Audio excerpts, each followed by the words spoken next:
Hey folks, Ryndur'd here. We're back with another Ryndur'd review. This time we're going to be reviewing Star Wars The Black Series Jedi Luke. So we're going to go ahead and look at the box here first and bring this on in. So Luke was number 3 in the series for the first run of figures starting in the blue box. We've got Star Wars, got number 3, got Luke Skywalker written there, of course Hasbro. We've got his bio, which I think is supposed to represent, or not his bio, his profile picture, which I think is supposed to represent when he's on the barge rescuing Han Solo from the Sarlacc pit. And on the back side, we have Disney logo, Hasbro, stuff that's of legal importance but not important to me. We have a picture of the duel on the Death Star, and we have a mini bio there. Again, Luke number 3, Star Wars, a lot of blue.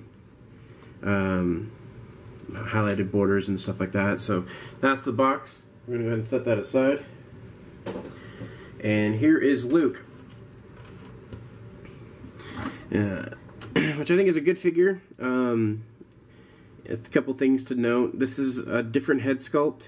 Each one of the Luke Skywalker seems to have a different head sculpt, different hair paint. And I don't know why. I don't know why they didn't just settle. We'll get a good look at a couple of the other Lukes here. Of course, this was the original release Luke Skywalker's in his X-Wing suit. And then, of course, Bespin Luke, which is Bespin Luke. So there you go. I got something over here.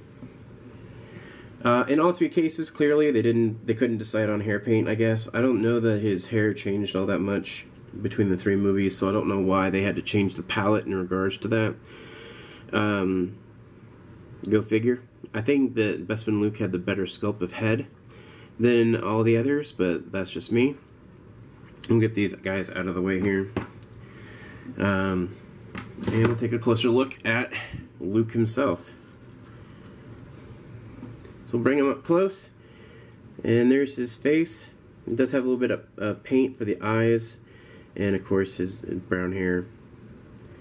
He does have head articulation. He's got the up and down all the way around. And he does have the neck joint, which allows it to bend forward a little bit. Mine doesn't do it all that well. I can get a little bit of movement there. He does have the shoulders that come up and down, which is nice, and elbow. And of course the forearm does twist. Of course his right hand is gloved versus his left hand.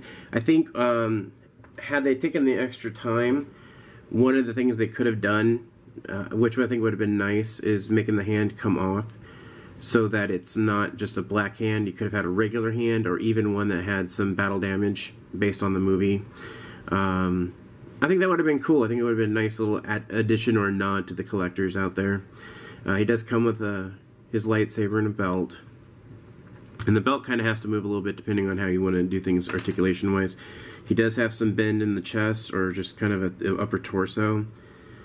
And of course he has leg and knee articulation. The knees are double jointed as well, which is not that bad. My kind of downside to this, and I think you just saw it here, is that the pegs on the knees aren't as solid or secure on mine.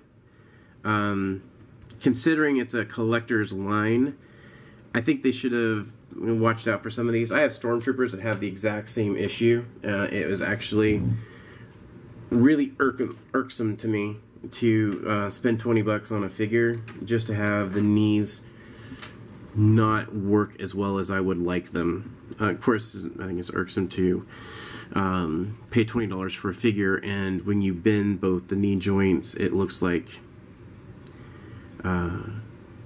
something from the island of Dr. Moreau. Just as unnatural as all get out. But that's, again, my problem with this particular line. The ankles do twist. You can spin them around. You can break his ankle if you want. And of course they bend up and down. Get a closer look at that because I realized I was kind of far out of there. So up, down. You get some molded detail in the boot. Some kind of folds and stuff. It's not perfect, which I think is nice. They didn't need to be up and down, straight, shiny, up and down like that. get some fold in the clothes and whatnot. And he does come with some accessories. Like I said, I wish that he had come with hands. That would have been nice.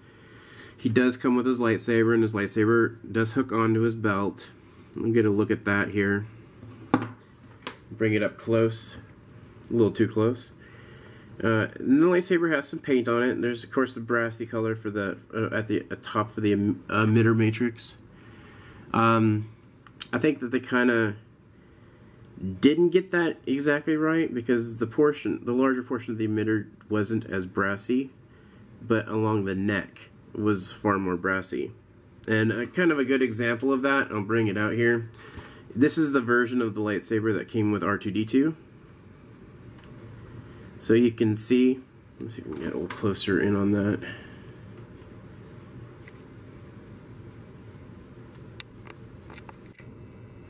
I can zoom. No, it's probably going to be the best we're going to get. So, just at the collar itself was where it was brassy. And this one, of course, is just brassy all over. The activator has a little bit of brass paint on it, but the activator here had some brass paint on it as well. There is some red and green on this for the activator. I can't hold that very well. There is no red and green on this one. Of course, this is a darker gray than the brighter silver.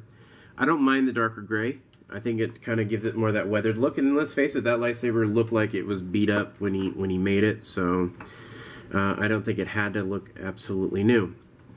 You know, we'll go back and we'll look at his the other piece of his lightsaber. He does come with a green translucent blade, and it does fit nicely in to the lightsaber, so you can have it as an option for posing or for play. It doesn't have much of a tab there, as you can see.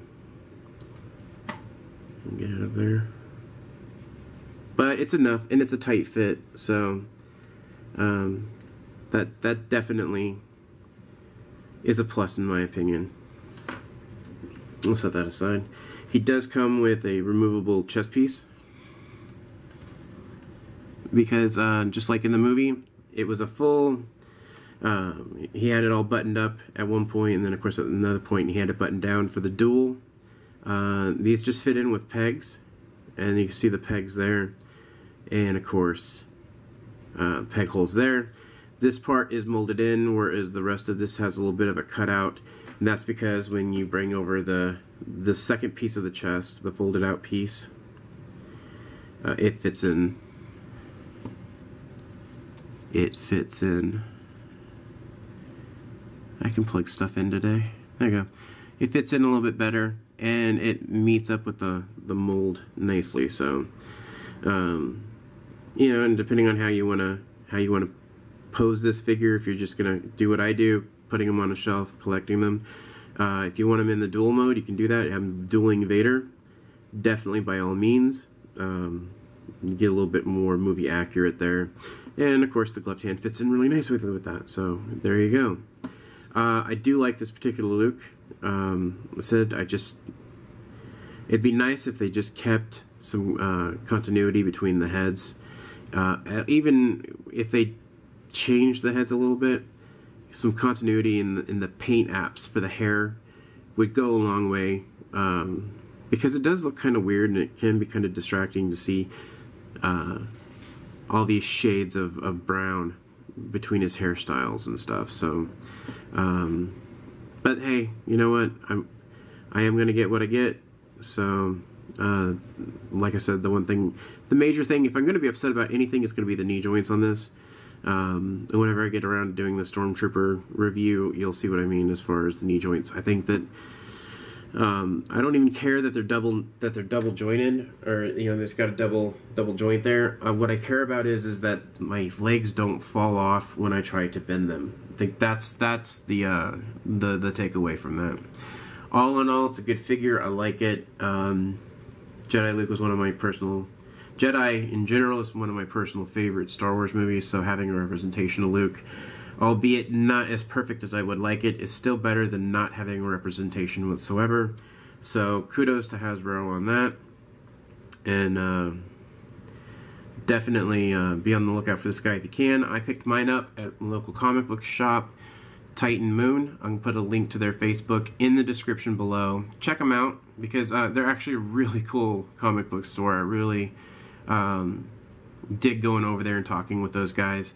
So they're worth your time checking out their site. And if you're local to the Texas area that I'm in, check them out. Visit the store.